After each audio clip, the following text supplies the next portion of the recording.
A couple of choices. Haven't made it yet. One coming from the BZA. That's right. Potentially. Okay. Both Dan and Caleb recommended independently. Scott Parker. I know Scott extremely well. Yeah. Very bright guy. You know. I guess he figures he doesn't. Former physician.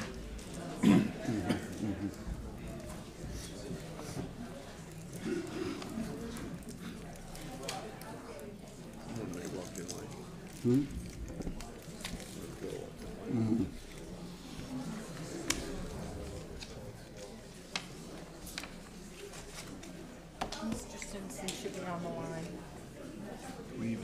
Did you talk to him? Did you talk to him? I said, do we even need him? You know, it's always awkward because there's like a time delay. Okay, I just wanted to make sure. I saw Gail yesterday. She said she would be here. That's because it's not streaming yet. And it's got a 5-second delay. She says it is. She says it is streaming now. It is? Is it streaming? 2 minute delay? 2 minute delay. Very good.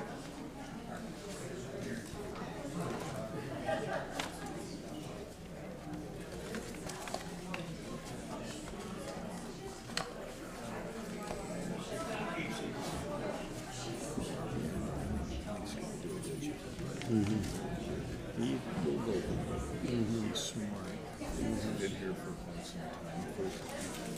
I know him real well. Good. He's good again. Good.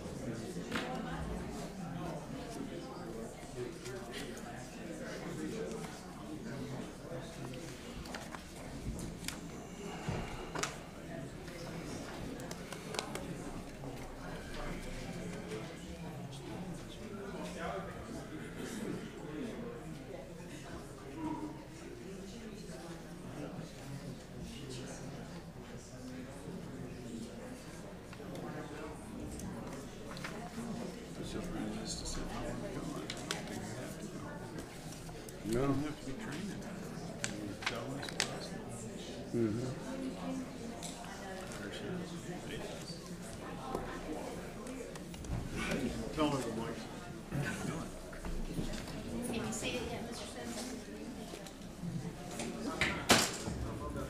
Okay. Go all the way down to the bottom of the page. And hit the YouTube icon. Yes.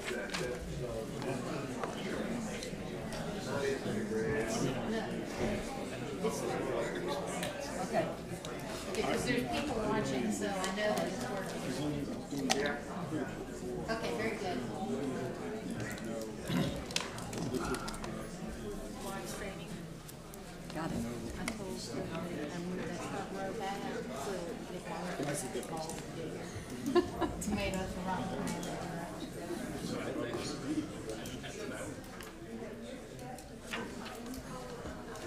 You got your gavel.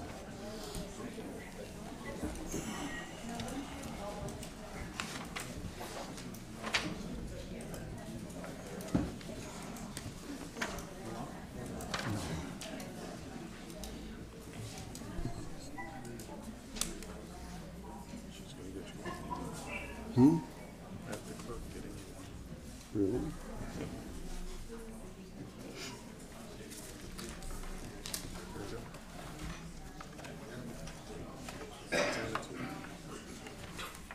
Way to go.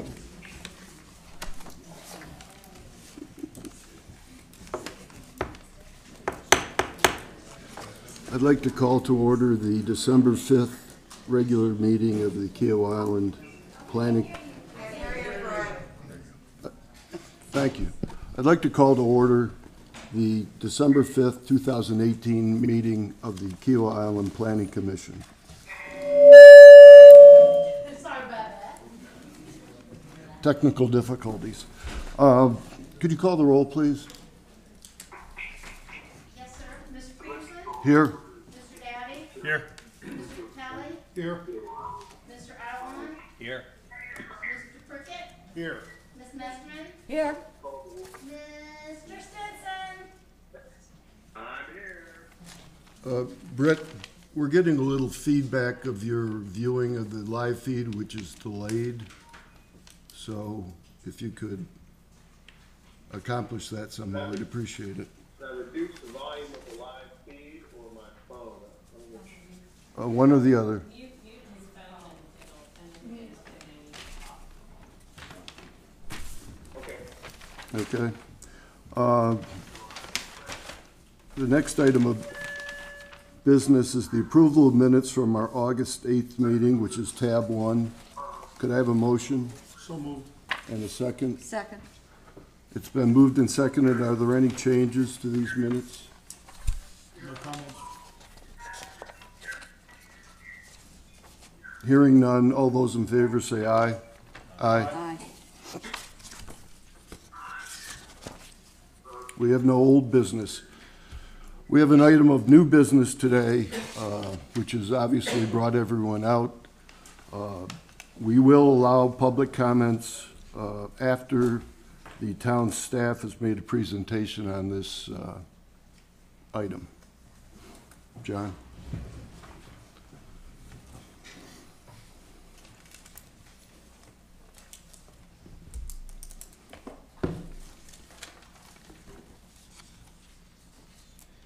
Before you today, application SDP 000014-2018.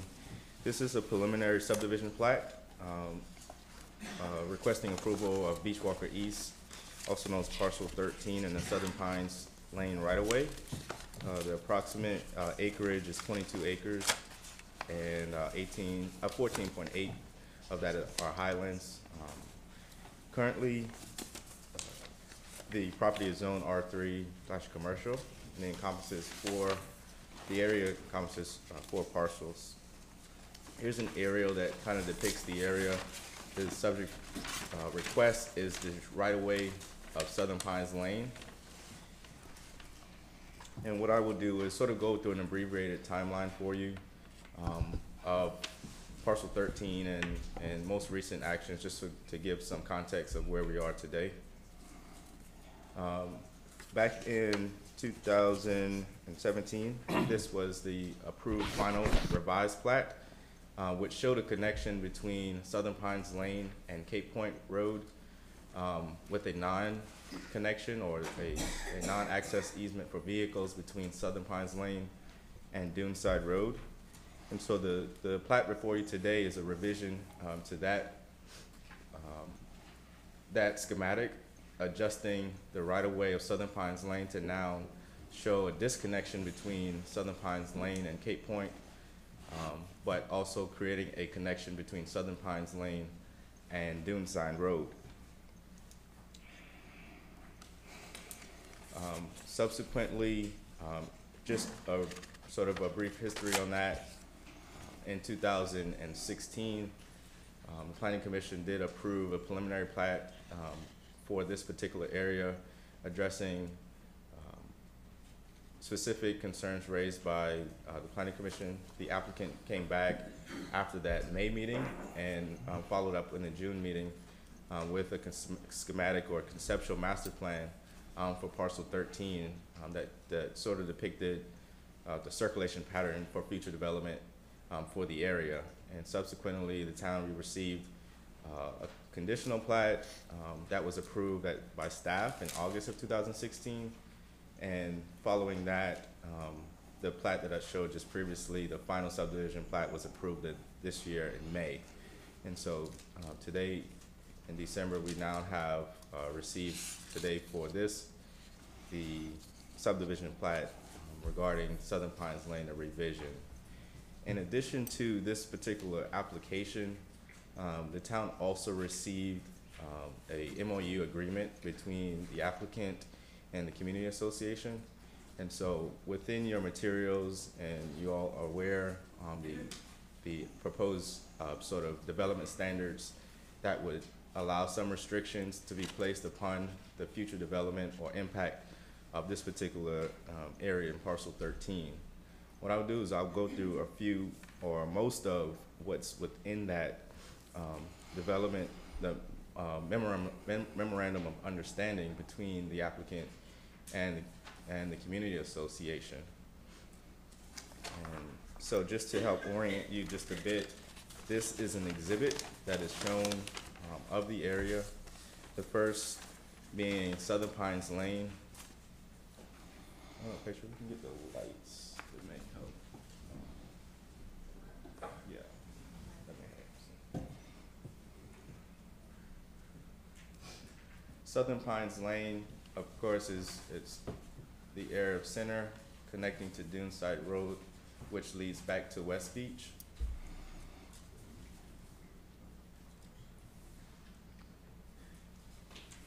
Beachwalker Road is to the north, followed and connecting to established Cape Point Road. And so the first portion of the Memorandum of Understanding creates a cul-de-sac or terminus of Southern Pines Lane at the end and abandoning the existing 5-foot vehicular non-access easement between Duneside Road and Southern Pines Lane. So this would connect any routed traffic through West Beach down Duneside to connect to Southern Pines Lane. That would not have a connection to Cape Point or Beachwalker Drive with the proposed application. The second component, or the next component of development standards listed with this Memorandum of Understanding is to note that there are two particular areas that have been identified within Parcel 13. And for purposes of today, they're Parcel 13A and Parcel 13B out parcel. And so those two areas will have some restrictions as far as development of what can be accessed via Southern Pines Lane. And so the first of that, meaning those two areas would be allowed to have access via Southern Pines Lane. The remaining of the parcels, based upon the MOU, would have access through Beachwalker Road or Cape Point. Within that Memorandum of Understanding, additionally, there are additional dwelling units. As just stated, those units would be accessed off of Beachwalker Road or Beachwalker Drive. Within Parcel 13A and Parcel 13B, the out parcel, that would be limited to no more than 120 residential dwelling units and related amenities. So within the green areas where those 120 residential dwelling units and related amenities would be placed for future development. Within Parcel 13B, the out parcel, that would be restricted to no more than 4 buildings or limited of 4 buildings. And that doesn't necessarily determine what sizes of buildings or density, that's just an indication of number of buildings. In addition to the parcels listed before you, dwelling units that would be accessed via Beachwalker Drive or Cape Point should not have access or vehicular access to and from Duneside Road or Southern Pines Lane. And additionally, the current allotment of entitled units is 234 for Parcel 13, which the current Timbers Ocean Club residents, that's an allocation of 21 units. So the remaining would be 213 of a dwelling unit allowance for the remaining Parcel 13. In addition to residential development or any other accompanying land use pattern, there is ideas for a potential Western Kiowa Club, and that would also be located on the Parcel 13 or to be determined. And so that area would have primary access via Beachwalker Drive, via Cape Point. There would also be an allotment of 30 parking spaces that would have access via Southern Pines Lane, connecting to Duneside, and with no internal connection from Parcel 13A back, well, no, from the parking area designated that's connected to Southern Pines back to Cape Point and Beachwalker. Additional club member parking, commercial deliveries, and any service or employee access to and from that potential future club would be via Beachwalker and Cape Point. And so discussing the site development and construction, the primary access for construction vehicles and commercial traffic associated with those potential developments of the club facility and residential amenities, that would be access via Beachwalker Road and Cape Point. Access for construction vehicles or commercial traffic via Southern Pines Lane shall be limited and only utilized when access via Beachwalker Drive and Cape Point is not feasible. And then, should there be temporary connection to Duneside, the MOU states that the construction of development activities on these parcels shall be blocked with appropriate fencing, bollards, or other materials that prevent vehicle access to those roads. Within the MOU, the plat should be approved and recorded by the town of Kiawah Island, and the applicant shall execute and simultaneously record restrictive covenants, which would prohibit the extension of Southern Pines Lane to connect to Cape Point and Beachwalker. And that draft is within your packet materials, and that would be sort of come down the timeline during the final plat, the restrictive covenant being recorded. As far as Duneside Road, this is another sort of component to the MOU that is sort of indirectly impacted, but the applicant has agreed to contribute funds to support the design and development of construction of pedestrian-related improvements along Duneside Road to address safety concerns expressed by members of the neighboring communities. And so the applicant has met the requirements for preliminary approval according to our zoning ordinance or subdivision regulations. If there are particular questions, I will take those, but prior to me answering any questions, I do want to highlight that we did receive a number of letters with public comment, written comments, and so you have received several packets of materials regarding public comment, and we have additional that were sent in today or this morning, and so we'll enter those as well as part of the material.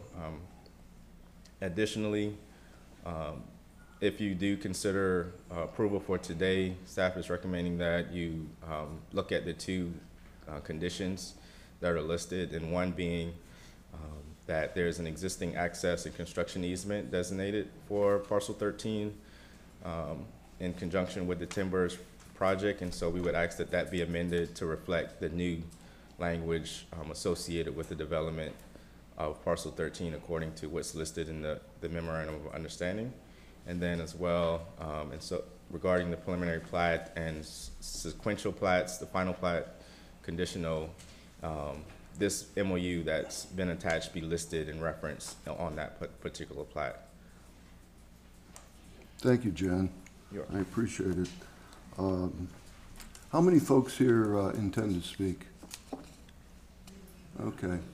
I would ask that you come up to the microphone at the podium, state your name, your address, and limit your comments to 2 minutes, and let's have them not be repetitive. Thank you.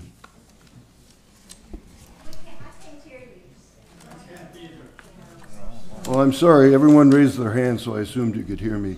I said those that wish to speak should now come up to the podium and limit their remarks to 2 minutes, state your name and your address, and then give us your comments. Thank you. My name is John Connolly. I live at 1020 Scalp Court in Sparrow Pond. I will do my best to get this done in 2 minutes, but I'll have to read it real fast. First, I'd like to thank the Planning Commission for allowing these comments before you make a decision. I would also like to thank Jimmy Bailey and the elected members of the KICA board for trying as hard as they could to come up with a compromise. I believe they did their best. However, I think we all understand how challenging it can be to deal with an entity that really doesn't care, who basically is here to serve their investors and not this community. Extending Duneside will forever change the character of our neighborhood, and we cannot look at an environment in isolation. Change does not happen in isolation. Nothing changes without affecting something or someone else. opening Duneside Road will absolutely have a negative impact on our long-term, long-valued, family-friendly walking community. The developers and their mercenaries want you to believe that this impact will be inconsequential. Those of us who have called this area home for many years know it will be devastating. As they degrade our environment, it will impact our well-being, and when a community is thrown off balance, it can take an enormous amount of time and effort to return to equilibrium, if that can ever be achieved. The plat that's being proposed has major environmental consequences, and by that I'm talking about ecosystems, but I'm also talking about people and the impact on people in neighboring communities. In our situation, we worry most about the safety of our families, our spouses, our children, our grandchildren, and we worry about those who visit us, and for those who rent, they worry about their renters who come to Kiowa for a family-friendly vacation experience. The developer elects to dismiss these concerns by offering to throw some money at resolving safety issues when we don't even have a clear picture of what needs to be done. Also remember that what needs to be done shouldn't result in an even further degradation of our neighborhood. We need you, the Town of Kiowa Planning Commission, to request an environmental assessment of this proposal, and I would hope the Town of Kiowa would step forward and pay for such. We also need a professional traffic study done independently from the developer, from KICA, from my community, to offer an unbiased opinion on the number of vehicles we expect to see on this winding, limited sightline road. The developer is obviously bothered by the fact that pedestrians will be in the way. They probably would like the study to show how to make people disappear. As you know, the beautiful tree-lined winding path we call Duneside Road runs straight through the heart of Sparrow Pond. It is not on the periphery of the neighborhood, it cuts right through the middle of it. Any attempt to compare Duneside to Kiowa Beach Drive, Beachwalker Drive, or Shipwatch Road is nonsense. These roads don't slice communities in half. Currently, there are 75 Sparrow Pond cottages and a total of 24 Duneside townhomes that utilize Duneside Road. That's a total of 99 dwelling units. Greens Lake Cottages uses Kiowa Beach Drive to access their homes. They do, however, use Duneside Road as their path to our pool and to the Kiowa's most valuable asset being the beach. Furthermore, of the 99 units that use this road today, only 30 of those units, 6 in Sparrow Pond, 24 in Duneside, have to go past the Sparrow Pond pool to get to their residence. The pool lies right before this road enters a blind curve with limited or no visibility ahead. If the plan before you today is approved, allowing 141 units, and that's 121 proposed here for, 13A and B, but it also includes the 21 that are already there in the timbers, and another 30 parking spaces for this club facility. We're talking about this number jumping from 30 to 200. That's an almost 6-fold increase, and it's based on the assumption of 1 vehicle per unit. All you do is add in multiple vehicles for multi-bedroom properties, add service and maintenance vehicles, and the number of vehicles passing that pool grows exponentially. Think about the timbers. It has 21 units. How many parking spaces do they have? I don't know, but I guarantee you it's not just 21. So they're expecting a lot more than 21 cars. But why should we be concerned? It's only families and children that will be at risk. It's far better to maximize the return on investment for the developers and investors. I have a passion for Kiowa, I have a passion for West Beach, and the neighborhood I proudly call home. When I spoke at the KICA annual meeting, people probably remember as that guy that was damn mad. Well, today I'm damn sad, because the neighborhood I have lived in and cherished for almost 20 years is about to be destroyed. The dream I had for my children and grandchildren to be able to enjoy the special paradise called Sparrow Pond is about to be shattered by greed. That said, I understand compromise is necessary, but what is on the table today is absolute overreach and unsupported by facts. The developer's addition of 30 parking spaces from Duneside for a club facility that's going to be primarily accessed from Beachwalker was nothing more than an intent to be a poke in the eye to those of us opposed to this. Over the last few years, the developer's Legends magazine highlighted excerpts from a diary kept by Blanche Brumley.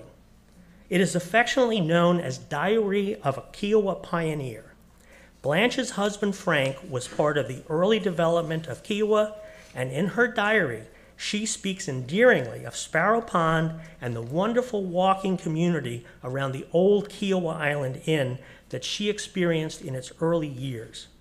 How ironic it is that these developers have elected to destroy the community they chose to highlight in their own publication. In closing, I would like again to ask you to consider two things before ruling on this. One, we need an independent traffic study to be paid for by the town of Kiowa so that we all have a fact-based understanding of the amount of traffic that will be added to Duneside Road. It should be paid for by the town to avoid any real or perceived conflicts of interest by any party engaged in this dispute. And second, we need an independent environmental assessment, also paid for by the town, so that everyone will clearly understand the real safety and quality of life ramifications for Duneside 1, Duneside 2, Sparrow Pond, and Greens Lake, and for the broader Kiowa community as well.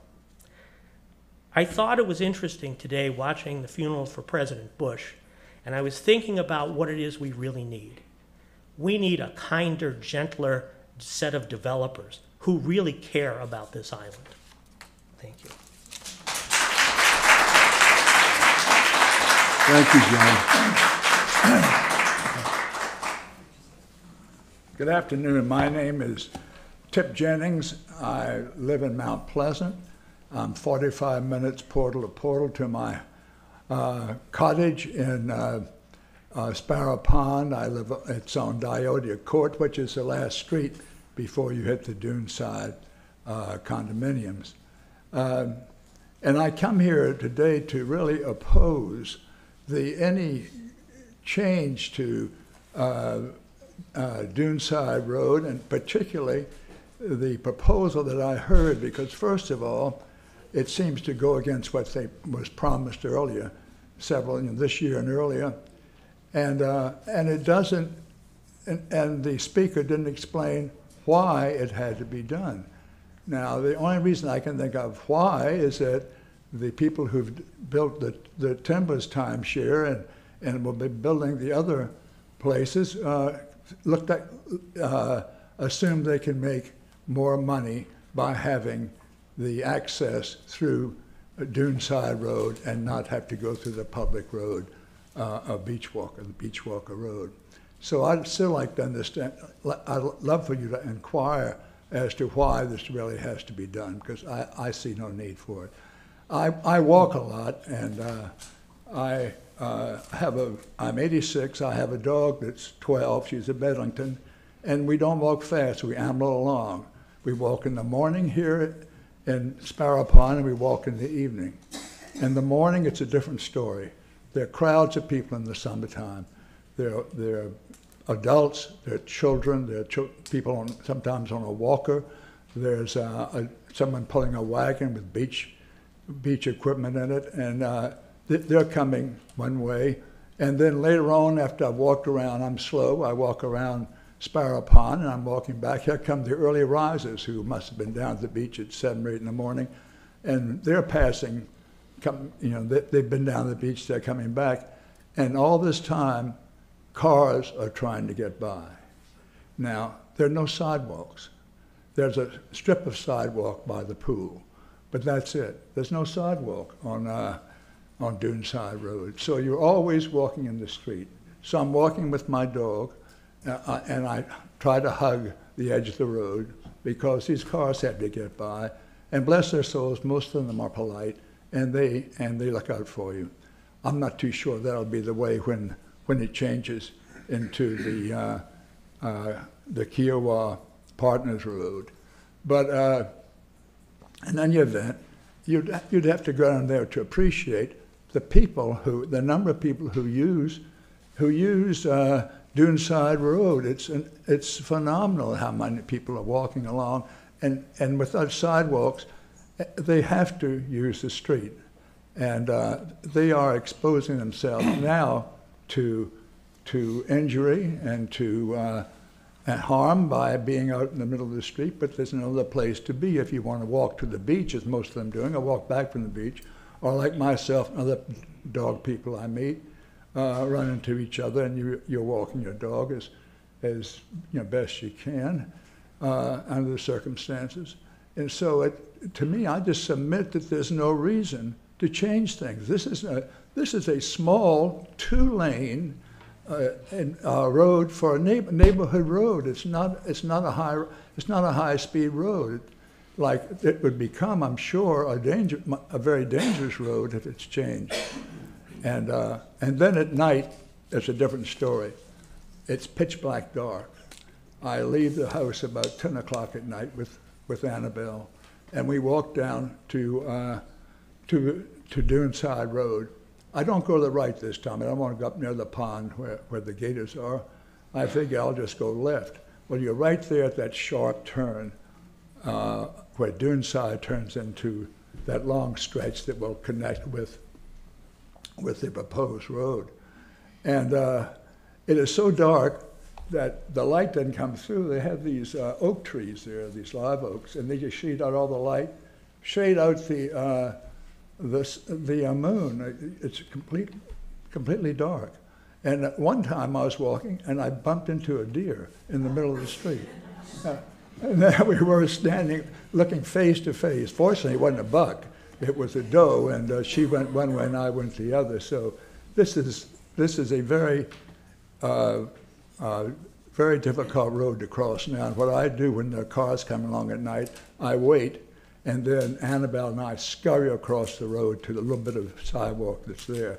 So this to me is not the type of road or street that you want to make into a throughway. It will become a throughway once it's taken over by the Kiowa partners. There's no doubt about it. And I submit, sir, that and madam, that there's absolutely no reason to change. There's absolutely no reason to change, particularly where we've been told in the past that it will be blocked. There will not be any access to Duneside Road. And I thank you for your time. Thank you, sir.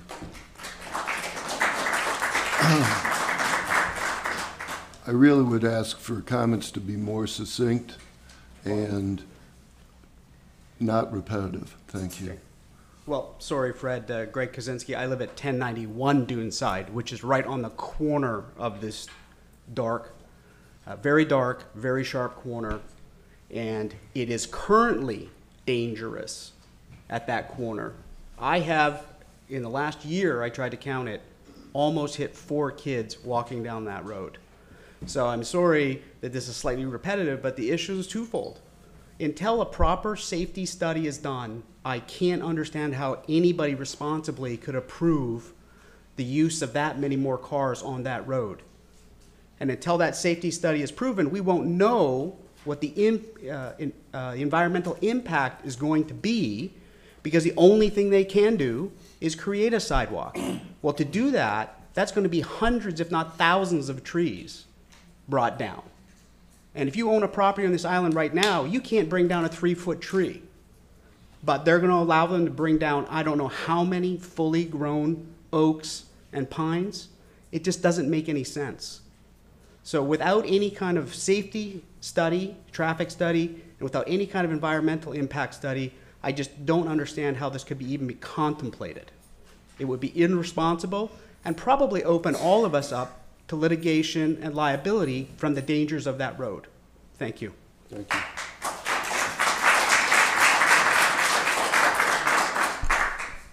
Good afternoon, everybody. My name is Ross Appel. I'm an attorney here on behalf of Duneside 1, Duneside 2, and Kiowa Island Cottages Property Owners Association.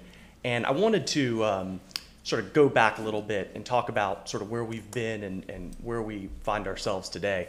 Originally, a plat was approved by this body to connect Beachwalker, or Cape Point, to parcel 13 with a terminus at the intersection of Duneside Road. In other words, there would be no throughway connecting this new development to Duneside Road. Then this past spring, there was a proposal to go ahead and connect that proposed road, the Southern Pines to Duneside, which would have created not only a connection with Duneside Road, but it would have connected, it would have established rather a separate entrance onto the island. We got involved, Kika got involved.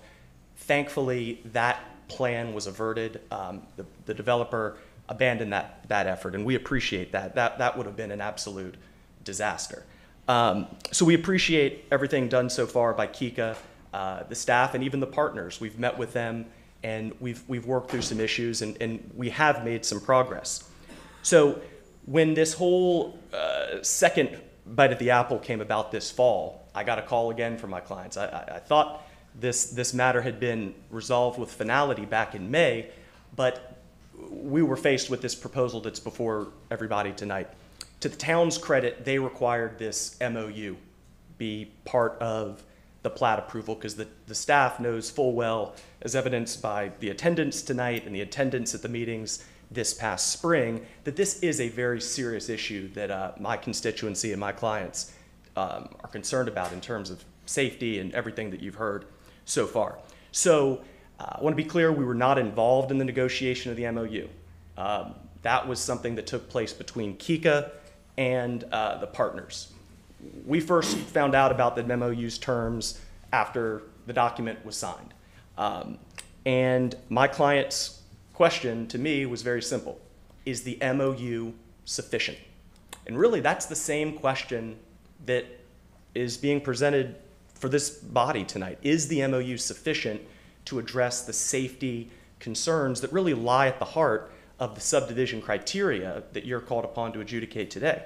And my answer to my clients was truthful. It was, I don't know. I'm not a traffic engineer. I'm not a road safety consultant. And respectfully, I don't know if we have that type of expertise in the room. We have a lot of folks in the room from, I can only imagine the myriad of backgrounds, but for something of this significance and of this magnitude and of this public importance, it's hard for anybody to be able to get up and say that this MOU will get the job done. Now, I love the idea of an MOU. It's a great way to put some limitations and constraints on this proposal. The MOU framework makes sense. It's the terms of the MOU that we're concerned about. For example, the partners have pledged up to $100,000 in safety improvements and roadway enhancements. That's great, but nobody in this room knows if that's sufficient. We don't know what safety improvements are going to have to be deployed on site. I have no idea, and nobody's looked at that issue. And respectfully, we believe that issue, the burden is on the person coming forward with the proposal to make sure that those questions are addressed. Similarly, this density restriction. We think a density restriction is a great idea. We're thankful that the developer does not contemplate the full 213 or some odd dwelling units serving this road. We appreciate the reduction, but we don't know if that reduction's enough. We just don't know. The MOU has more open questions than answers, unfortunately. We wish the MOU would not have been finalized prior to this body seeing the terms, having the independent study that John Connolly mentioned earlier. But unfortunately, we find ourselves in a position right now where the cart is before the horse. This is an important issue. We don't need to rush this issue. Having the types of studies and analysis that we're talking about will provide everybody, the commission, Kika, the partners, my clients, with confidence that the compromise that's being struck is sufficient. If we have to go back to the drawing board, then we need to go back to the drawing board. But to go ahead and approve this compromise without those assurances, we believe is not appropriate. So what can the Planning Commission do about that today? what is our request? I sit on the City of Charleston's Board of Zoning Appeals. We have very complicated and controversial hotel developments come before our board all the time. When we have a packed house like this, when we have serious concerns over traffic and safety, one of the things that in our toolkit as board members, and we serve a very similar role as y'all do, is we defer the matter and we request that the applicant further study the issue, come back to the board with the information, with the assurances, and in the interim, if tweaks need to be made to the MOU, that would be appropriate to do as well. So that's our request. The commission has that authority, and we appreciate you taking our thoughts into concern today. Thank you. Thank you.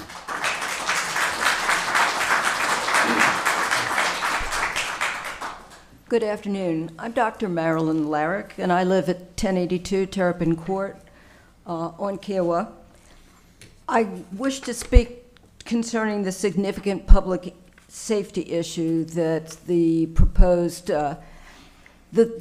proposed plat poses, because all traffic on Southern Pines Road will now flow through Duneside Road rather than Beachwalker Road, as previously proposed.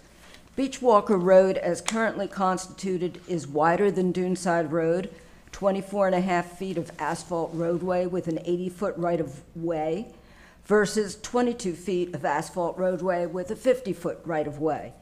Beachwalker already has a pedestrian bicycle path, previously constructed by the town of Kiowa Island, that is set back from the rear property lines of cottages on Bellmead Hall and Sunlit Bend of Inlet Cove. Beachwalker may be expanded to 3 lanes below the pedestrian crosswalk between Inlet Cove and Sparrow Pond to expedite beach traffic, and the entrance to Beachwalker County Park is likely going to be redesigned to facilitate traffic flow. Also, Beachwalker Road has reasonably good sight lines. With the plat being considered today, Southern Pines Road will service the 21-unit private Timbers Resort, multiple additional multi-story buildings to be built along Southern Pines Road, up to 120 additional units, and that 30 members-only parking space of the Kiowa Islands private Western Beach Club. There may also, as according to the terms of the MOU, be access when necessary by construction vehicles and/or commercial traffic via Southern Pines Lane. While Timbers Resort is closed to the public as a private residence club, from a vehicular standpoint, Timbers effectively functions as a hotel, generating significant traffic. Private vehicles, sedans, SUVs, pickup trucks are used daily by Timbers employees. Tractor trailers deliver food, and box trucks pick up and deliver linen frequently. Because Timbers units are large 3 and 4 bedroom units, fractional owners arrive and depart in aliquots of multiple vehicles per unit. Duneside Road winds through the Sparrow Pond community. It's narrow with poor sight lines and multiple blind curves, and I think most of the Planning Commission members have been on it. During the tourist season, waves of bikers with beach buggies, rollerbladers, scooter users, skaters, walkers with and without dogs, wheelchair users, and runners flow back and forth in the road as they access the community pool and the beach boardwalk. The humans using this road vary in age from a few weeks to nonagenarians. They come from the Inlet Cove, Sparrow Pond, and Greens Lake Cottage communities. Without a connection to Southern Pines Road, so far no major accidents have occurred between the motor vehicular and other traffic on Duneside Road.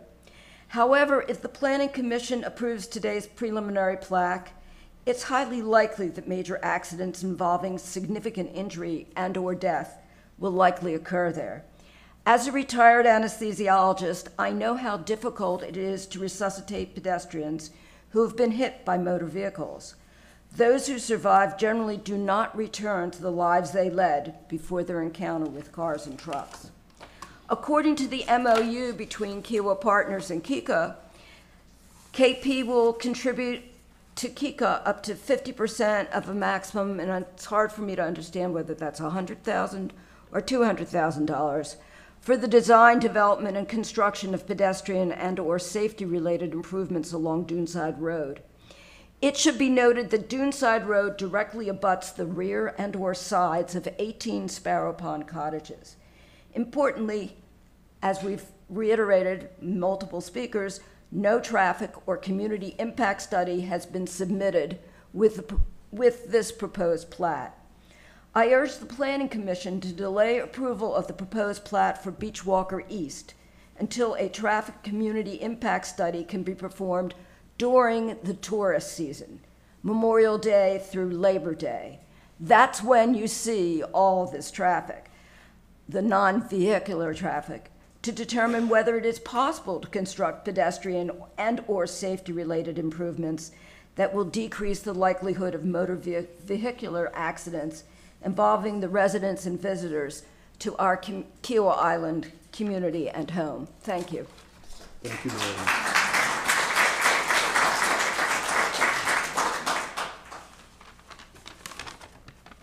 I am Ronnie Newton, and I own 1119 Duneside, which is in Duneside too, and I'm an original owner. I bought in 1980.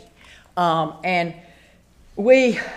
our Duneside has been kind of like a piece of heaven for us all these years, my family and I. And when we heard that paradise might be lost when the partners were going to overbuild, cause traffic jams and accidents on our little piece of paradise, we really got very upset. We were a neighborhood. It was built that way in the master plan by the Sea Pines people. And then all of a sudden, when we heard that the partners wanted to add all these extra people through Duneside Road, this is not a good idea. These developers will come, do their work, take their money, give it to their hedge funds, and depart. And they will leave us with the mess that they've created. And we do not want this. This is not right. We all know what happened to Hilton Head when it got overbuilt with developers, and we want to keep our little paradise the way it is and not make any changes. Now, we know, though, that change is inevitable, and we're willing to do whatever we need as long as it has been vetted in terms of a study for pedestrians, study for traffic, and then we will be able to see what we maybe can do. But basically, Duneside Road is not a throughway, it's a neighborhood road. And when John was mentioning the amount of traffic that goes through Sparrow Pond on Duneside Road every day, just with the Timbers itself, Timbers has 21 units, 18 3-bedrooms, 3 4-bedrooms. And again, since that's probably a hotel, most of those bedrooms are going to be occupied with somebody, and they might all have cars. That's going to almost double, just with the Timbers. It would almost double the traffic that would go through Duneside Road now in the summertime. And that's scary. And then if you add the 30 Kiowa Island parking lots for the club, that's more than double the Duneside Road. It's not designed for that. It's a neighborhood road. One of the things that also bothered us is, and several people have already mentioned it, is the fact that the partners and Kika in the MOU have agreed to contribute $100,000 each to do anything that needs to be done for pedestrian safety improvements on Duneside Road. Well, as Ross said, this is like putting the cart before the horse. When you don't have any idea what you need to do, you don't commit money to something. You wait until you see what needs to be done, then you see what money you need to do in order to take care of it. I was on the City of Columbia Planning Committee for many years, just like you all. And when developers presented us with plans, one of our main tasks was to ensure that due diligence was done in their planning. Because we are responsible for the citizens. We were responsible for the citizens in Columbia, just like you're responsible for all of us on Kiowa. When the developer didn't present us with information, as is the case here, that to evaluate the volume of traffic and the safety of pedestrians, we had to require as a planning committee that be done before we could even discuss it. And then once they came back, then we were able to discuss it and make some kind of determination. This is a situation with you all today, with the planning committee. You're faced with this MOU request and you don't have enough data on traffic studies, environmental studies, and this is what we urge you to do. And as several of us have said, you all need to do this. You need to be the ones to administer this study and pay for it. We want to have this done so that there's no conflict of interest by a developer getting somebody in the Charleston area that they know is going to give them a favorable report. We want you all to think about getting experts out of this area, somebody from Atlanta or Charlotte or somewhere that are experts in this area and can give a non-biased opinion. And that's what we're asking you today, is that you all do this and that you all take this on as your role so that whatever data comes back will be fair and balanced and have no conflict of interest. This decision you make today will change forever our neighborhood and affect the value of our property too. So Duneside Road was never meant to be a throughway. Handle your decision with care. Thank you, ma'am.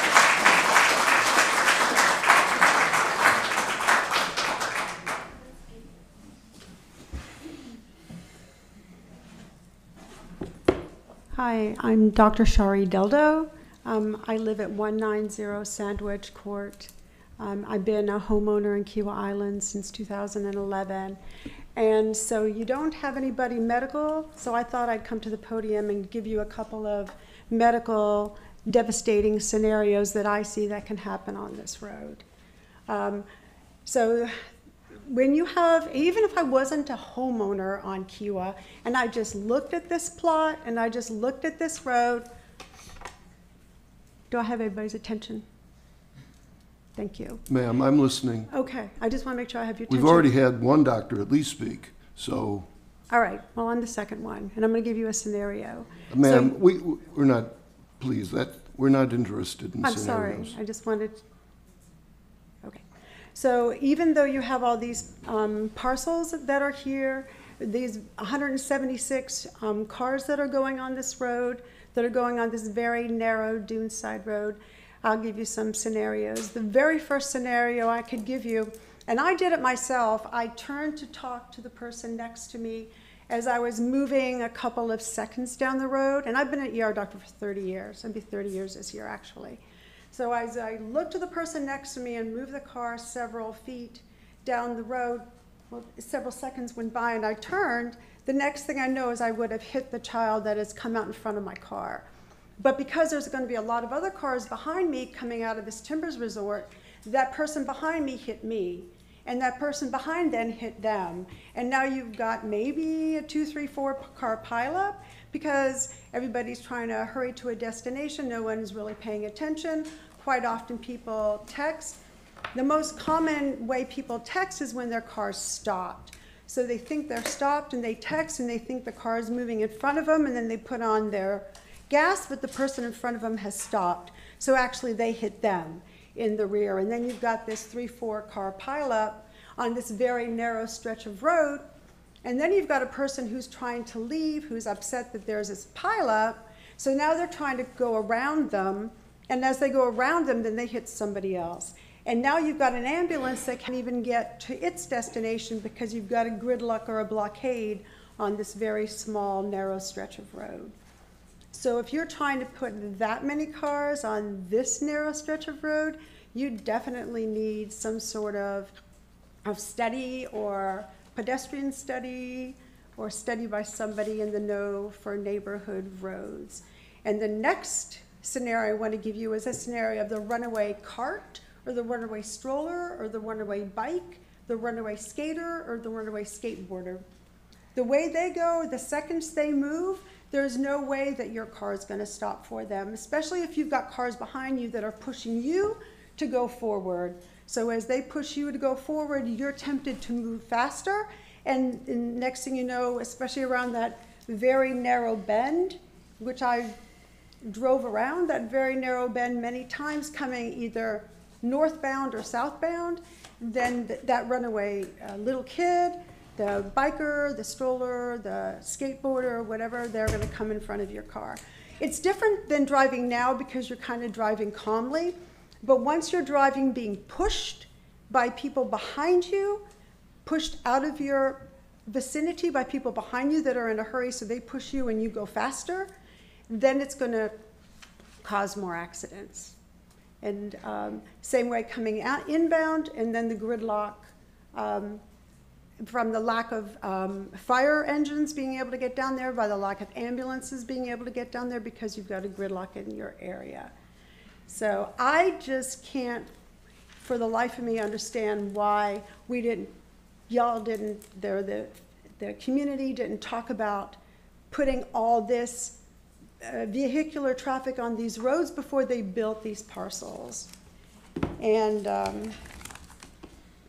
the last thing I wanted to say is it's human nature to always want what we don't have. I understand that they want to build these parcels. We always want what we don't have. When we're a kid, we want the candy. When we're older, we want the diamond or the Lamborghini or whatever. But just because we want it doesn't mean we have to have it. You know, the more we want, the more we have to have, the more we're going to want. And then we're going to forget the people who mean so much to us, which is the community, the environment, and why we came here in the first place. And that's all I have to say. Thank you. Thank you.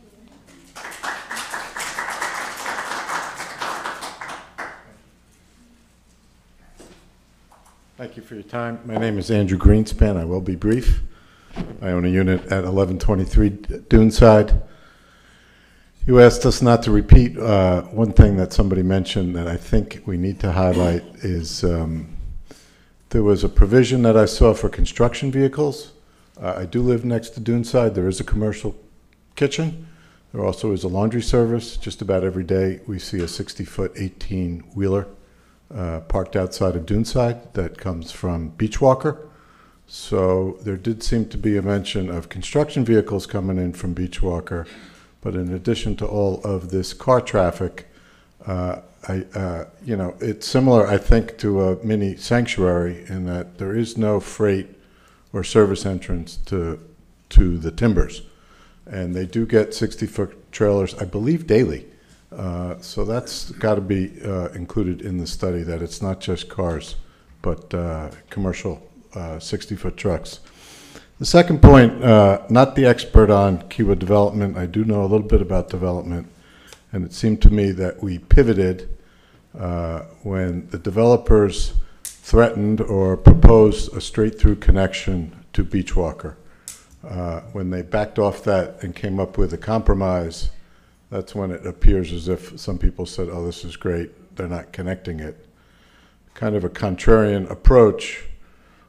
Let's go with the threat of them attempting to open it straight through to Beachwalker, because I think that hosts a whole other range of problems.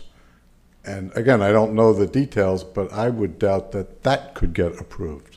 So the idea that we need to approve this because otherwise they're going to go for a straight pass-through, bypass security, I don't think that's a viable threat. And I don't think we should cave to that threat.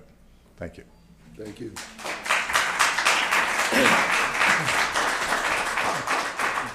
Marilyn, one bite at the apple. This is not, these are all the folks that sent Ma'am, the message. they're all part of the record. All the emails are part of the record. These, I don't know that they got to you. They asked me to. Ma'am, read them. please.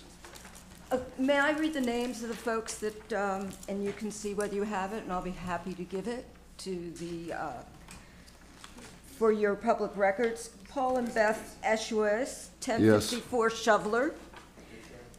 Kit W. Rutherford, 1094 Deodorant Court. Marilyn, we have all of those. We have them all. Leslie and Shirley M. Linton, 1090 Duneside Road. It's only, we can have enough time to read these names. Jennifer De Richo, 1230 Kiowa Beach Drive. David and Joanne Bowers, 1053 Shoveler Court. We have Michael R. Meeks, MD, 1070 Sparrow Pond Road. We have Laura Knowles, 10006 Thrasher Court. And we have Richard and Alina Bartlett, 1013 Sparrow Pond Cottages. They all have made comments that they would like you to consider. Thank you for doing that. Hello, I'm Ann Garris. I've been a property owner here since 1977 in the Greens Lake area. I'm also concerned about the traffic impact not only on Duneside and road on Kiowa Beach Drive, but at the main gate coming onto our island, which I think is going to impact every person who lives on Kiowa. I know we've heard it asked that a traffic study be considered. My hope is that we will have that traffic study, and it will not be isolated to Duneside Road to Kiowa Beach Drive, but will include the main gate. I know those of you who come on the island on the weekends, as we often do, during the prime months, we are often backed up almost to the curve there. I can't imagine if all these other people are going through the same gate that we're all going through and trying to get to all parts of the island. One other thing that I would like to suggest, and it sounds too simple, I know, to even be considered, but I understand that people in the timbers want privacy, and people in those areas want privacy and don't want the public beach people coming in through their gateway. What happened to having an automated arm like we have in Inlet Cove, which is a key card, which seems like such a simple solution and seems to work for them, that they could use Beachwalker Drive and have a key card access to those private areas. I appreciate you listening to me. Thank you. Thank you, ma'am.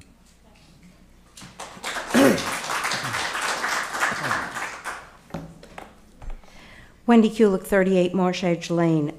Brian Sturgill, who is in Atlanta having a bone marrow transplant, asked me to read an email that he sent to Jimmy Bailey into the record. May I do that, Fred?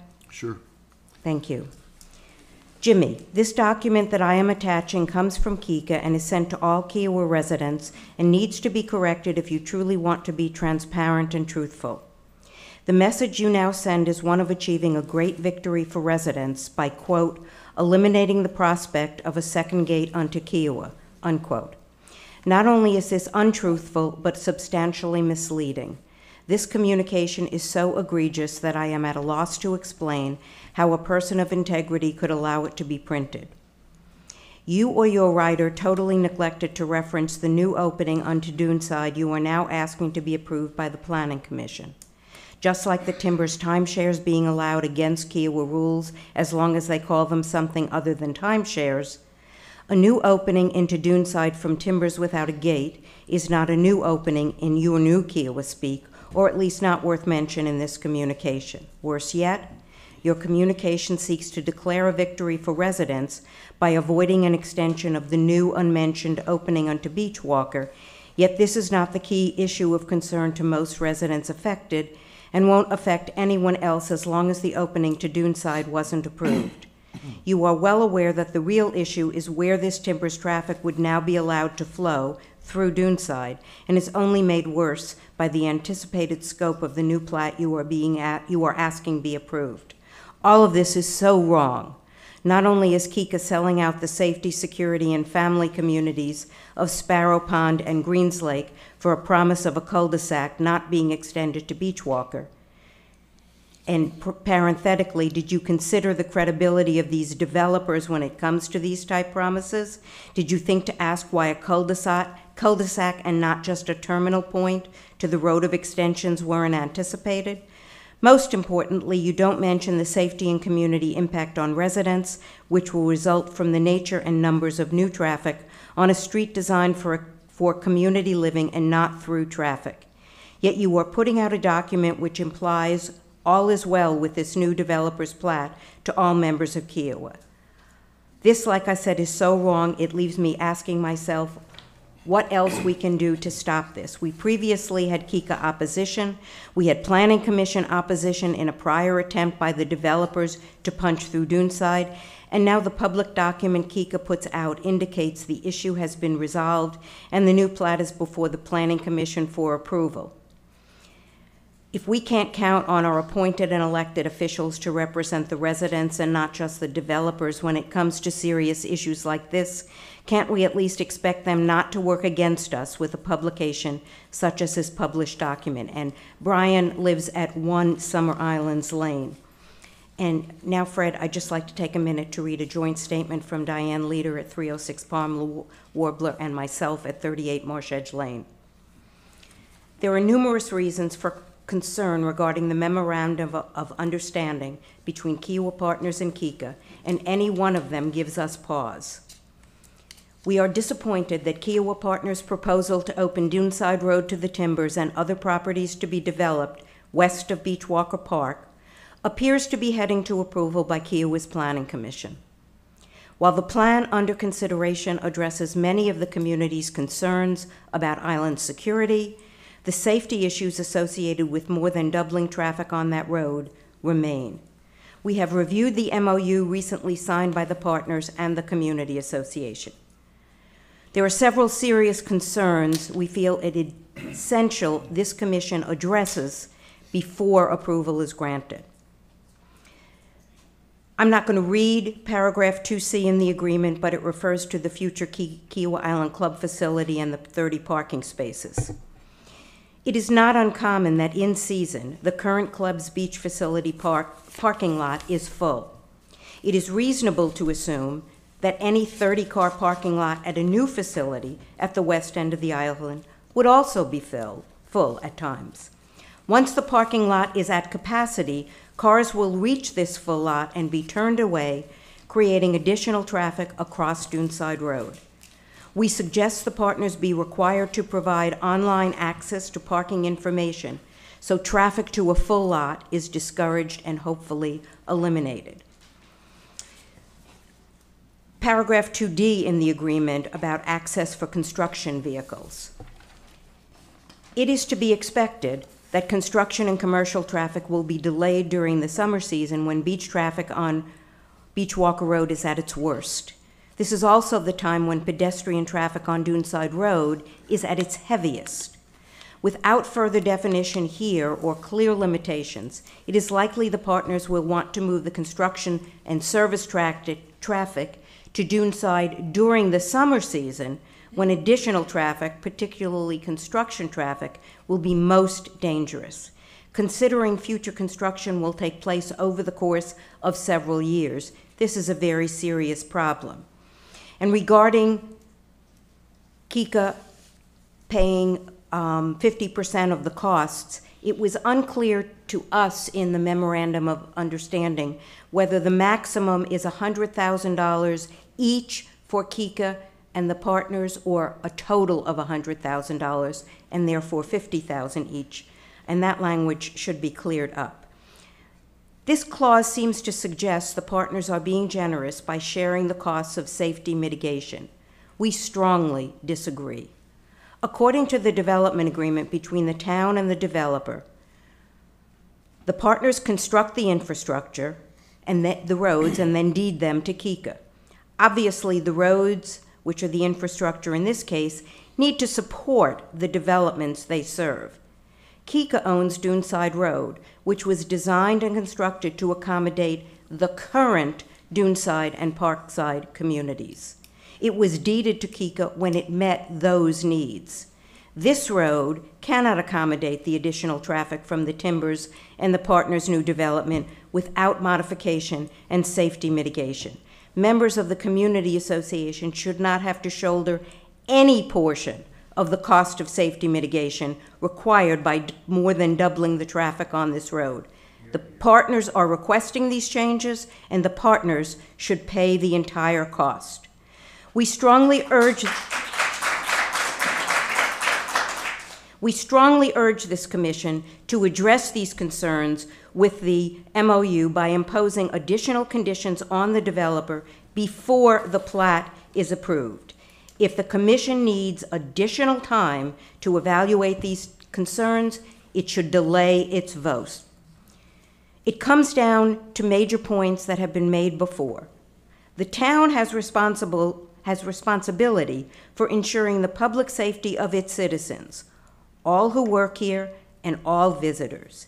It is legally obligated to protect us, and ultimately, there must be a master road plan presented for all remaining development.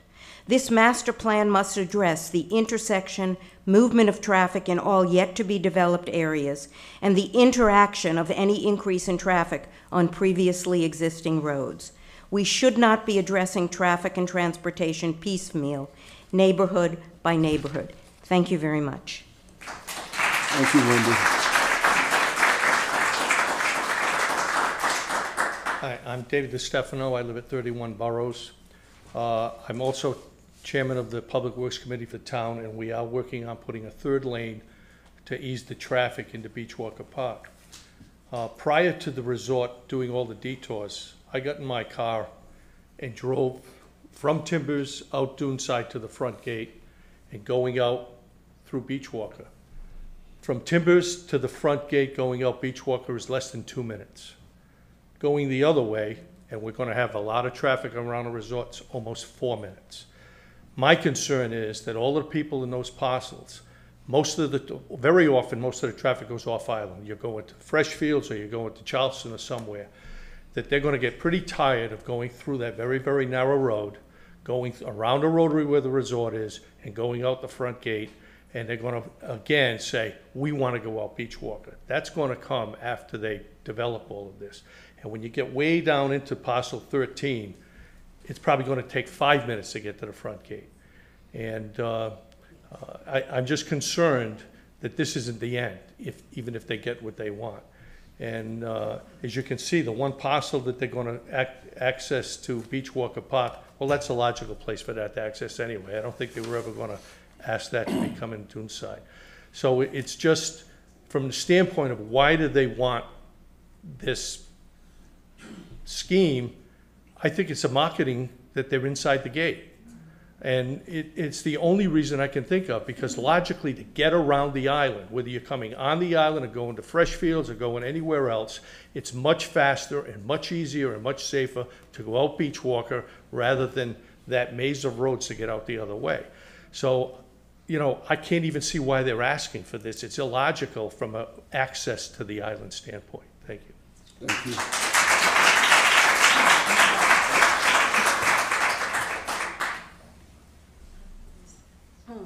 Virginia Abbott, 4304 Seaforest Drive. That's kind of the question that I have, and that was mentioned by Wendy, that why aren't we doing something that's more comprehensive? Why are we doing this little piecemeal approach when surely Beachwalker Drive is going to need to be widened? Why don't we look at how all the access is going to be? And to me, just as Mr. DiStefano said, it's going to make more sense to use Beachwalker than it is to use Duneside. So why approve coming back through Duneside before you even solve the problem of Beachwalker Drive? They should go together. Thank you, ma'am.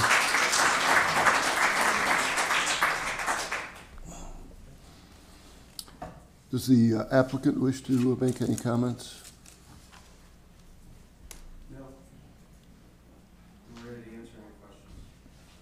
Okay. It seems that we need to have a traffic and safety study commissioned by the town, scoped by the town, paid for by the town. That seems to be quite obvious from all the comments and the emails we've received. We have a difficulty in that our ordinances give us time limits to review things, so that we need to reach an agreement with the applicant to take more time to review this application and order and receive and review the traffic safety and study.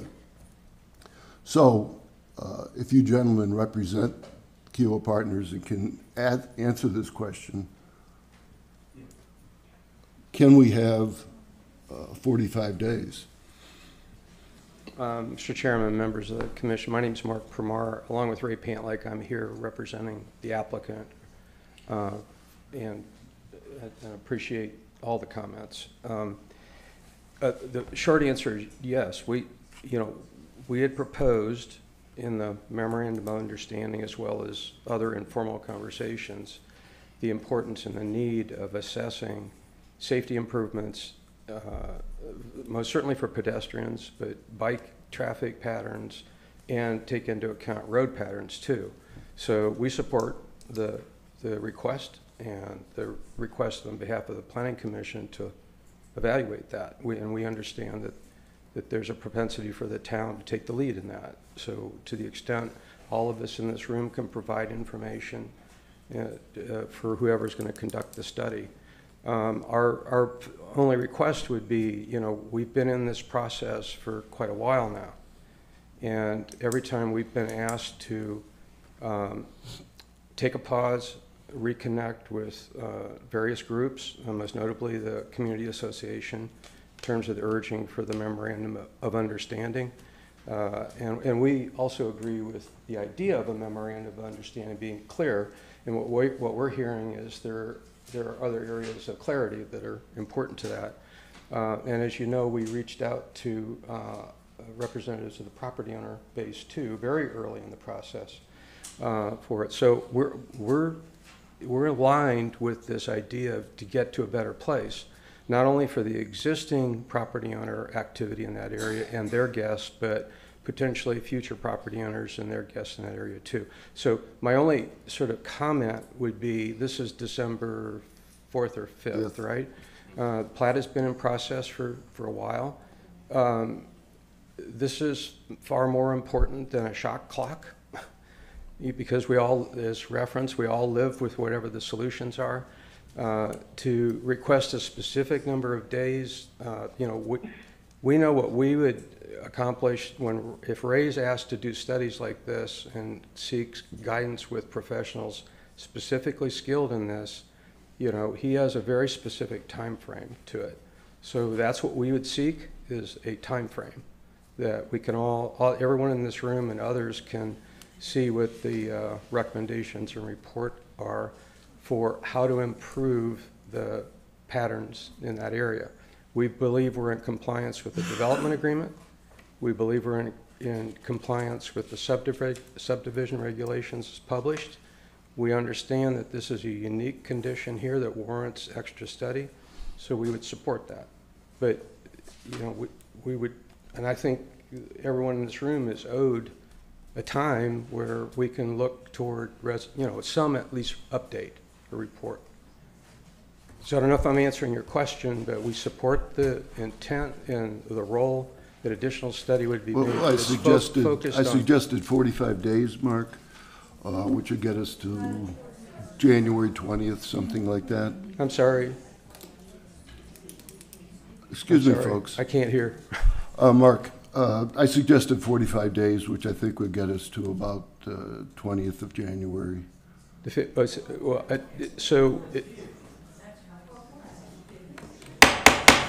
Public is not asked to respond now. Thank you. As I understand, it's take into account, obviously, holidays, that, right. Or we could probably all accomplish this in a more tight frame. If it's early, mid-January, we support that. We agree. We think it's important enough to have the study. And again, our takeaway is that we are consistent with some key documents that are published or agreed to. So this is additional information that would help to enhance future planning for that area. So 45 days is too long? Is that what you're saying? Well, I mean, with the holidays and whatever. It is what it is. I mean, and the town needs to approve this. There's essentially a therefore moment. We assume that the report comes in. You need to have sufficient time to assess it. Correct. In terms of staff and the commission. And there's a therefore moment. So, for example, a traffic study is going to show there's more traffic. Our focus would be on... Well, we're more interested in the safety aspect. The safety, yeah, right. Okay, that's what we had hoped for too, is traffic has to be taken into account, clearly, but it's what are the proposed improvements that would make the quality of life better. Okay. Okay. Thank you. Any commissioners have any comments at this time? Or questions of Mark? Ma'am. Question for Mark. The public has had its moment to speak. Mark, thank you. One of the points that came up in the comments we heard, which hasn't been resolved and I can't find in any of the documents presented, is why this is being asked for in the context of the contract between the partners and Timbers, there was an undertaking that legal access to Timbers property from the public roadway through a recorded easement be granted, Right. not a private roadway. Right. Why are they asking for a change? Good question. It came up several times. And Why? violating their contract. Why is this? When Ray and I appeared before you, I can't remember how many months ago, when the idea of the plat first, the formation of the plat first came up, I mentioned at that time when pre-planning started 4+ years ago, almost 4.5 years ago, there were two fundamental areas that we were uncertain about at that time. There was no clarity on the timing and intensity of the proposed improvements by the resort in West Beach. We didn't know when they were going to occur, what they were. It was uncertain as to the nature of that. The second point was we were not fully aware and didn't perceive the impact of the traffic patterns to Beachwalker Park. I mean, that's an honest admission. We just had no true sense of the impact of both of those. Since that time, we have much greater clarity. Obviously, we have much greater clarity on West Beach improvements. We know what they are, what the timing is, and how proposed development in this area would align. And we clearly know, because the town's taking the initiative, we clearly know about the growing activity intensity for the greater public in the greater three-county area going to Beachwalker Park, which that traffic pattern, we all would all agree that isn't what we would want as a community. There's mention of there's a shorter distance between this and the front gate or the turnoff on the parkway if you were to take Beachwalker. That's true. That's true for Duneside. That's true for half of Sparrow Pond, that it's a much shorter distance out that area if that's your direction of pattern. We believe there's greater value for the property being inside West Beach, especially since the improvements. That's an honest response. But for the same reason that existing development is taking place. That is the business of creating community. We understand where there's greater value. When we self-imposed fewer units than what is presently permitted on Parcel 3 to align with just this specific area, not the whole of Parcel 13, that was a decision in deference to the balancing act of traffic patterns associated with activity. So that's my response. We have more information now than we had before that influences the decision. One is shame on us for not understanding the true impact of traffic on Beachwalker Drive, and thank God for all of us, these major improvements that are now happening in the core of West Beach Village. So I hope I answered the basic, though that's the best honest answer I can provide. I'm not going to comment on your economic speculation, but let me ask another question, somewhat related. And that is, since 2016, we've been hearing about the master plan for West Beach redevelopment. It was in the progress then. You'd hope you'd share it with us at this point. We have seen iteration after iteration of changes from something. We don't have a master plan yet. Do you have a master plan? Can it be shared with us before this January date? For this parcel? No, for the West Beach redevelopment.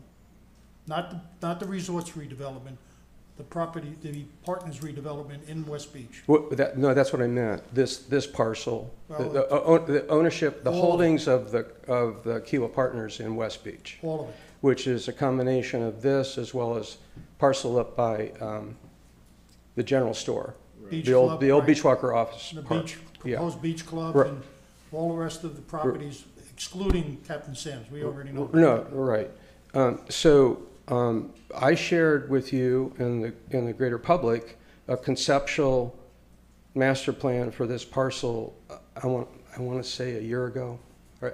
When the plat first came up. 2 years ago. I mean, in May of 16, we looked at. Yeah, or it was a while back. It was conceptual. We did not see a schematic. We did not see any routing. We didn't see any specifics on what was going to be done in those properties. I can't remember the exact date, but like you said, 2015, 16, I shared with the commission and the public and it was published in the Island Packet, a conceptual diagram of building placement, circulation pattern, amenities. That was our best thinking at that time. I'm continuing along with everyone else, additional studies in this area, but absent a plat, we're not quite certain how the final refinement would be. If it's important to the conversation that we can share where we're at, I'm just going to be honest, like I have always done, there are going to be disclaimers on it. You know, we're going to say, this is our best thinking right now, here's the proposal, no hidden condition in terms of, for example, this property is zoned both residential, R3/commercial. This allows for probably the greatest oceanfront Starbucks you could ever have on this property, right? Well, we're not going to do commercial. We're taking that off the alternative basis. But we are looking at a variety of villas, of different combinations there. But we don't know what our next step is absent approval of a plat. But what we can share, if it helps in the study, for example, of the assessment of pedestrian circulation patterns, we have some very strong recommendations. The property owners that we met at one time, we had some suggestions as to improvements of trail systems to allow for additional passageways to the beach that don't happen right now, take more people off of the roadway system. We can share those. Okay, well, one of the other things, if you could supplementally, before the January meeting, if that's to be the date, provide us with, as I requested in the May meeting of this year, some indication of why you think the submission complies with the comprehensive plan, specifically in the areas of safety and traffic. And I don't see it in any of the submission material so far with respect to this development. Mr. Chairman, yeah, I was just looking at our code here, and when a completed preliminary plat has been received, a clock starts, a 60-day clock, and if we take no action within that 60 days, it's presumed to be approved. So I think we should lock down. First of all, I don't know, John, when did we receive the completed application? I'm sorry, I didn't hear you. 16. Okay, so 60 days, we have to act. But if we reach an agreement No, with I'm the saying, applicant. let's reach an agreement and let's lock down a date, and the clock starts ticking. It started ticking on the 16th.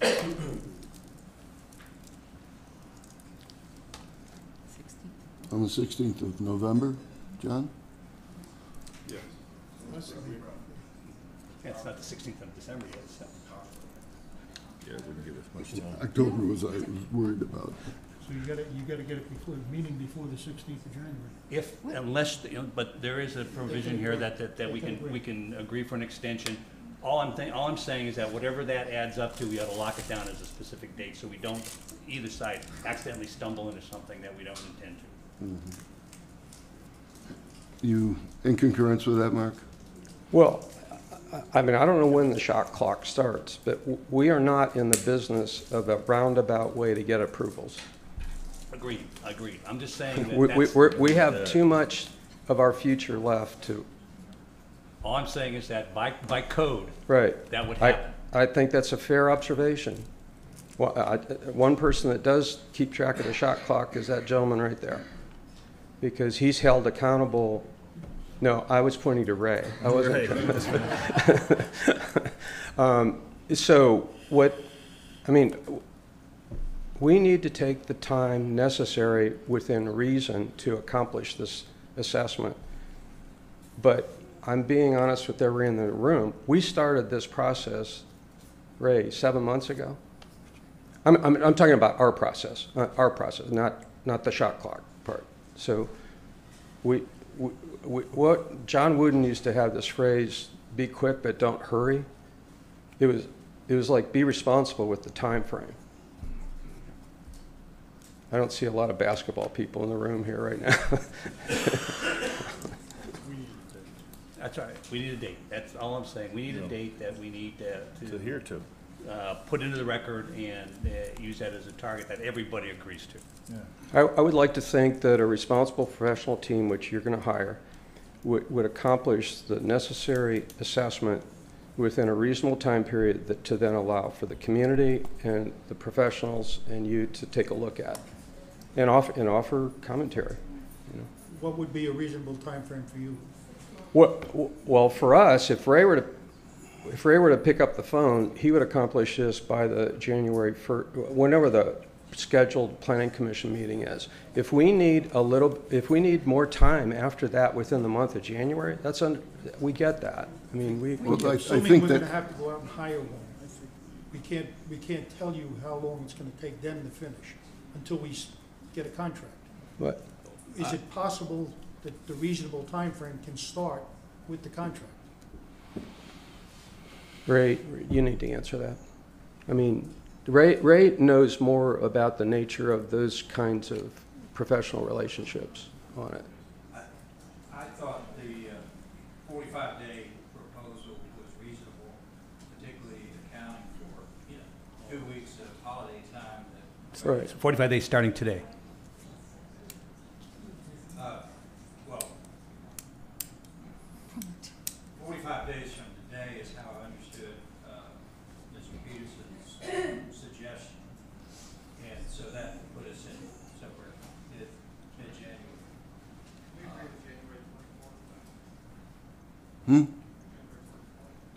Is that a Wednesday?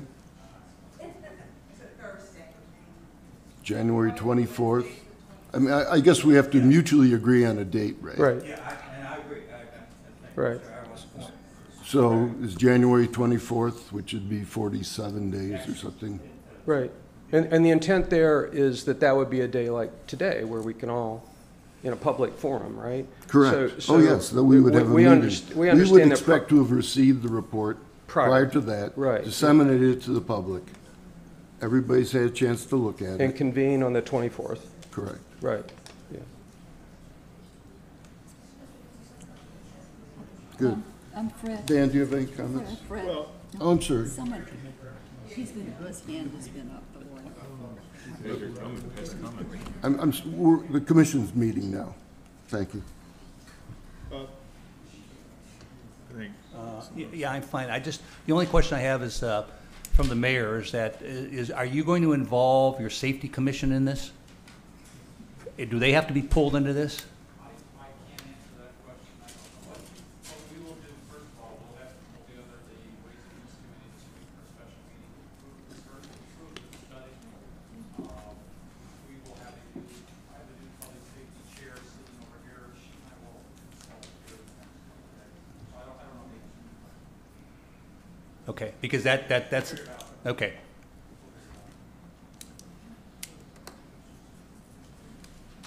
Yeah, sure, Dan. The only thing that I would add, Fred, is that I think once we have this information, and Mark, you're right, we're all going to want to look at it.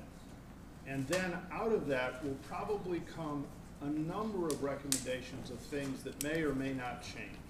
And we hope that the partners would be willing to listen to that information and work with us on it, as you have in the past. Fair enough. Do you have any comments, Gail? I just hope we have enough time. Well, if we don't, we'll ask for more time, but it appears that that is enough time. All right. Bill, do you have any comments? No, I think we're fine. Okay. I guess I would welcome a motion to table this until January 24th. So moved. And a second. Any comments about that? All those in favor say aye. Aye. Okay. It's tabled. Thank you, Britt. Is that a 2-minute delay? Yeah, it wasn't a 2-minute delay. Item 6, correspondence and staff comments. Do we have any?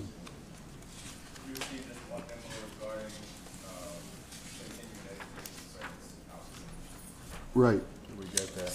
The beach access, beach advocate. Okay. Council liaison, I'm sorry, John.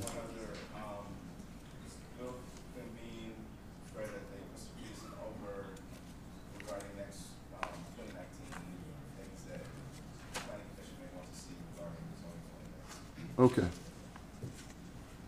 Okay. I note Jack Coe's in the audience with us. Do you have any comments, Jack? Our council liaison's final. Thank you, Jack. We now have item 8, which is another round of public comments.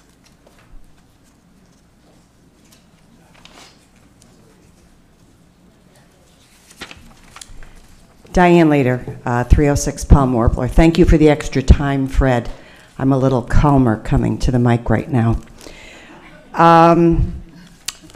You've all agreed that this application is not complete without a traffic safety study. I'm hard pressed to understand why we feel obligated to start a clock on an incomplete application. When we say we're going to do a safety traffic study, my assumption is that we're going to collect valid data. I don't think we can do that in the dead of winter. So unless this is conducted during the time when this these issues are most serious, I think any conclusions that we draw from it are going to be questionable.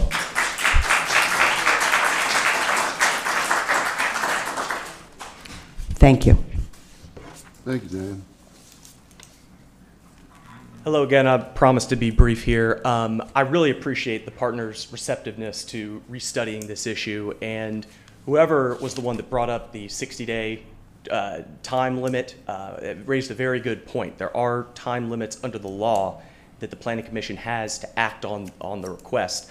I just don't think that, given the significance and the community impact here, that we should let sort of the tail wag the dog, so to speak, on this. The proper procedure would be for the applicant to withdraw their application, just throw the clock out the window, and resubmit when it's appropriate to resubmit, when the study has been performed, when the analysis has been taken to KICA, taken to the community, taken back to, y'all could hold a public planning session where it's not even a vote, but you're just gathering information, hearing from the consultant. I hire expert witnesses all the time for my cases. The idea that you're going to get somebody retained, brought up to speed, on site to do the study, budget approved, report issued, analysis digested, MOU reformulated within, over the holidays nonetheless, it's just not realistic at all. And it would be unfortunate to have sort of this time limit imposed by statute come at the expense of the safety issues that you've heard tonight. So there are ways to obviate this time limitation. I just wanted to bring to the council's attention. We operate under those laws, and we can't decide when we follow them and when we don't. So given the fact that we have what's considered a complete application at that time, we have 60 days to act, or it's approved. So short of withdrawing it, right, we don't have that latitude. Well, you could deny it. We could deny it. Although most of the comments I heard, nobody said that, well, obviously there's an undercurrent, but most of the comments said, let's get a traffic study. Let's get a traffic study. So at this point in time, I'm sitting here saying, okay, let's get a traffic study. Sure. And we agree. We're just we just want to make sure there's enough time to get it done and get it done right, because that's what everybody wants. Everybody wants, call it cover, call it a second opinion, call it some independent analysis on this, and that's all we're after. And I think that there's putting some arbitrary timelines on it could create more problems than we already have, and that's just what I wanted to bring up. You've got the partners here representing the developer. Is there any reason, since you made the request, that I happen to agree with the premise that we cannot stop the clock, only they can? Yep. I assume that question then is directed to them. Yeah, I certainly don't have the authority to do anything with respect to their You application. might want to request an answer. Yeah, I mean, one option that they have is to withdraw their application, while reserving the right to refile at the appropriate time. I don't know if the town has a successive application rule that could potentially be waived. So in other words, they wouldn't have to wait a year to reapply, as I think Charleston County's rules are written. 6 months. Yeah, I'm just not sure what the rule is, but perhaps there's some accommodation there. And look, we're not trying to arbitrarily halt them either. We just want sufficient time, and that's what the partners representative spoke about. They want sufficient time, and I think that we're all violently agreeing on the core issues, which is great. It's just a matter of making sure that procedurally and technically we're doing things in the right way and not unduly. Because the worst thing in the world that could happen is January 24th comes around, I'm standing up here, y'all are sitting over there, and we're nowhere meaningfully advanced. But if that happens, then your option of denying it comes into play. That would be correct. And the last thing I think anybody involved in this would want is things to go way off the rails, because we want to continue the dialogue. Again, we like the MOU in concept. We've got a lot of question about the terms and whether they're sufficient, but we don't want everybody to go into their separate corners and have their arms folded. I think that there are a lot of good things we've got going here, and we appreciate everything y'all have done tonight. The question is just how best to procedurally give us and everybody, all the stakeholders, the time and resources needed to get the job done. Thank you. Thank you.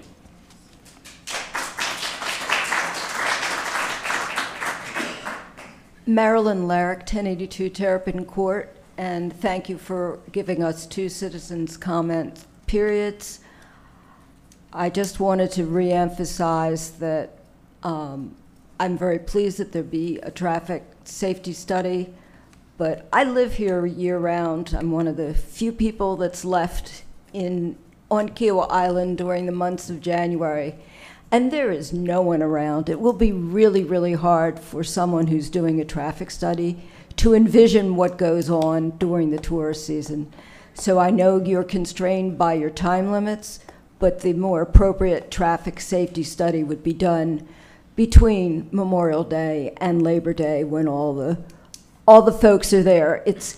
I find it hard to believe what happens in the summertime, but it's a totally different place. Thank you. Thank you, Marilyn.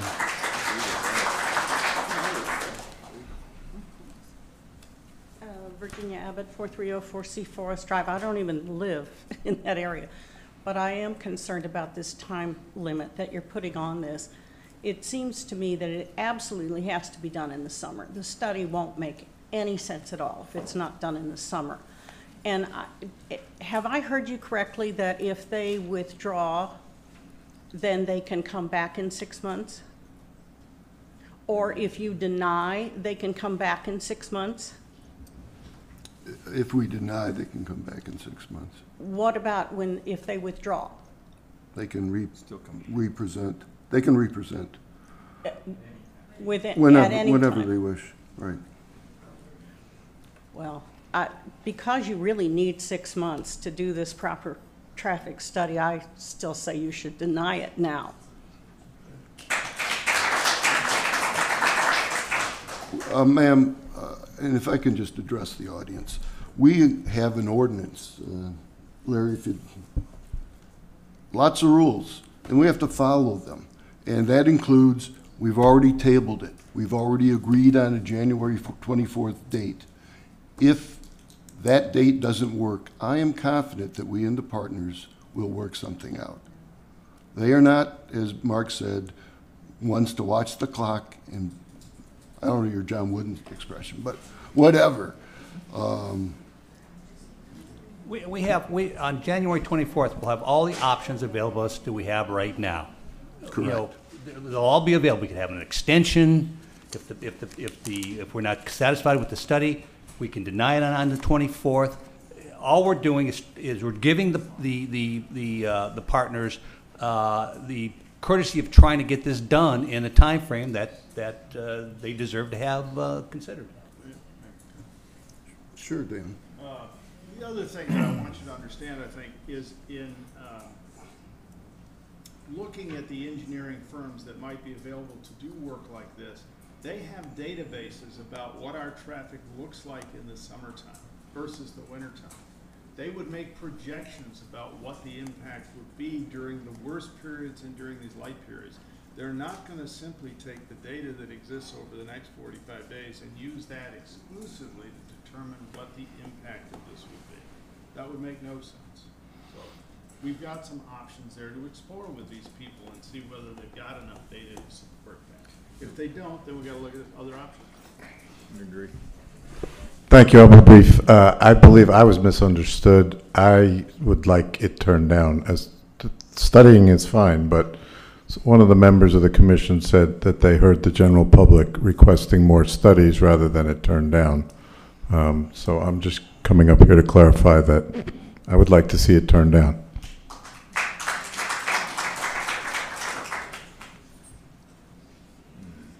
Ronnie Newton, 1119 Doonside. You all are still in open meeting, and by Robert's Rule of Order, somebody could bring up that you would like to change what you've done. And I think that you've got to, I mean, you just need to deny this thing now, give yourself 6 months, and I don't really think 6 months is enough, but suppose, you know, if you can give yourself 6 months to do this kind of traffic study and to get somebody that's really well-versed and an expert in the field, you need to take a lot of time, and you especially need to extend it through the summer, because from May till Labor Day, that's when all the traffic, somebody needs to look at that. That's when it's really bad. But I think you're an open session, and I think you can bring it up and have another motion and deny it, and then give yourself 6 months. A month is just nothing. That's just, I just don't see how in the world that can accomplish anything, especially with the holidays.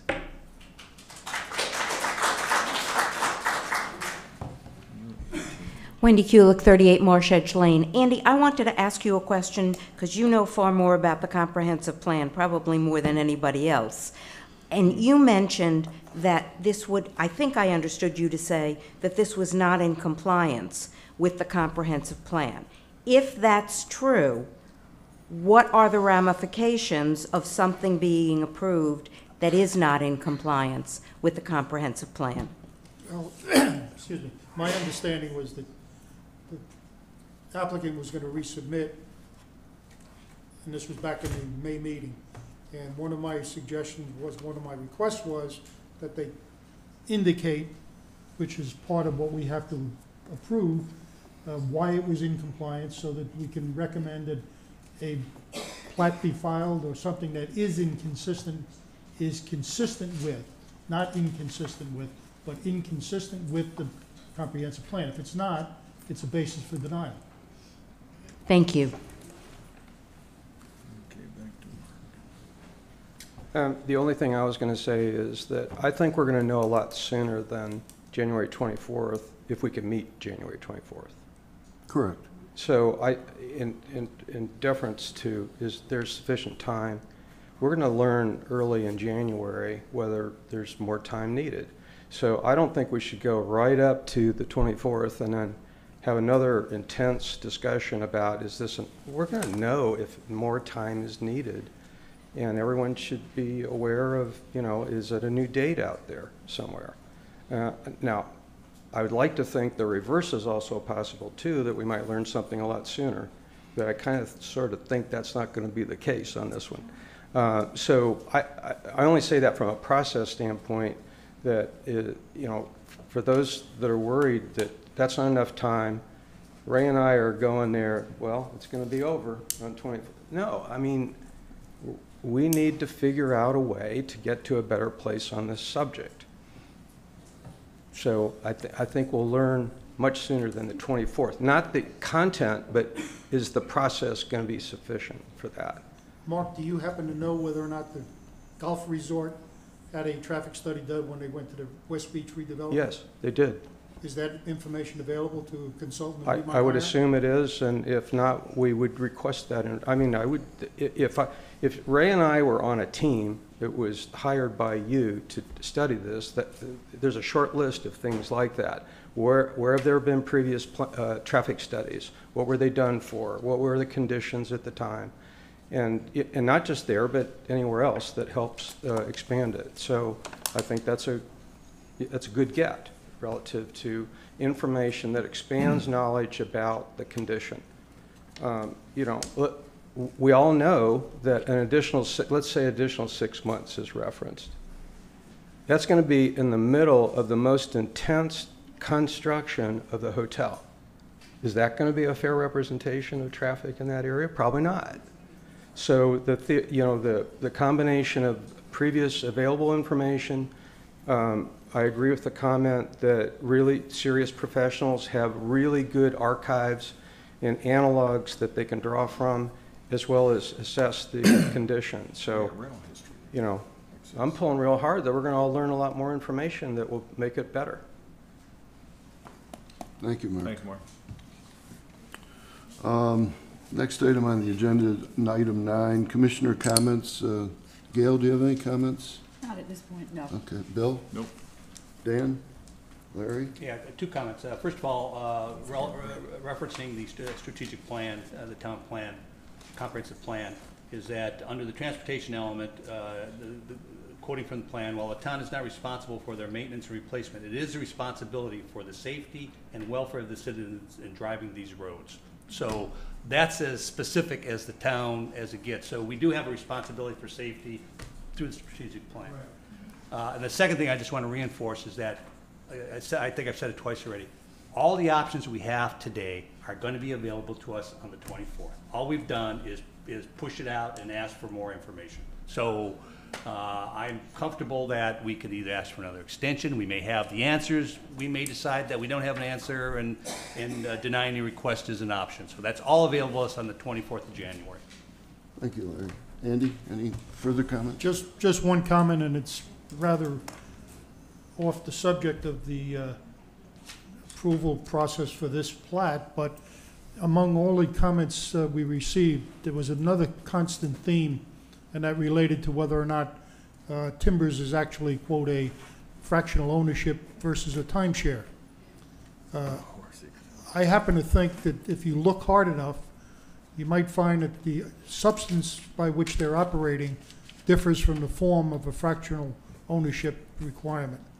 And I would encourage you, if you really want to pursue that issue, to go ahead and look at it, especially if there's going to be, as was also commented on in the submissions, additional Timbers units being proposed or being promised by the Timbers people.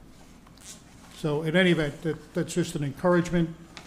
It's got nothing to do with what we're about up here, but if somebody wants to pursue that issue, I would offer them the opportunity to do that. Thank you, Andy. I would entertain a motion for adjournment. Britt. Oh, Britt, do you have any comments? I forgot you, sir.